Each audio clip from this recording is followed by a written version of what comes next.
Palle Velugu news కు స్వాగతం. మెదక్ జిల్లా కొల్చారం మండల కేంద్రంలోని పోతంశెట్టిపల్లి చౌరస్తా పరిసరాల్లో కోతుల బెడద రోజురోజుకు తీవ్రరూపం దాల్చుతోంది. స్థానికుల కథనం ప్రకారం అప్పాజీపల్లి గ్రామానికి చెందిన అంగన్వాడీ టీచర్ పద్మ మరణం అనంతరం గ్రామ ప్రజల్లో తీవ్ర ఆందోళన వ్యక్తమవుతోంది.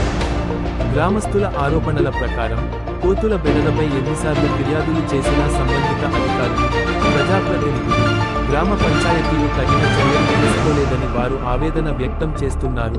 పిల్లలు, మహిళలు, వృద్ధులు బయటకు రావాలంటేనే భయపడే పరిస్థితి నెలకొంది. ఇళ్లపైకి ఎక్కి ఆహార పదార్థాలను ఎత్తుకెళ్లడం, రోడ్డుపై వెళ్లే వారిపై దాడి చేయడం వంటి ఘటనలు తరచూ జరుగుతున్నాయని స్థానికులు చెబుతున్నారు.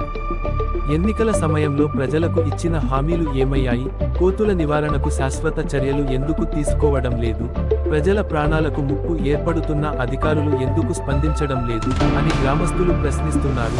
కోతుల సమస్యను వెంటనే పరిష్కరించి ప్రజల భద్రతకు చర్యలు చేపట్టాలని స్థానికులు ప్రభుత్వం, అటవీ శాఖ మరియు జిల్లా అధికారులను కోరుతున్నారు. పల్లె వెలుగు న్యూస్, గ్రామాల వార్తల వేదిక.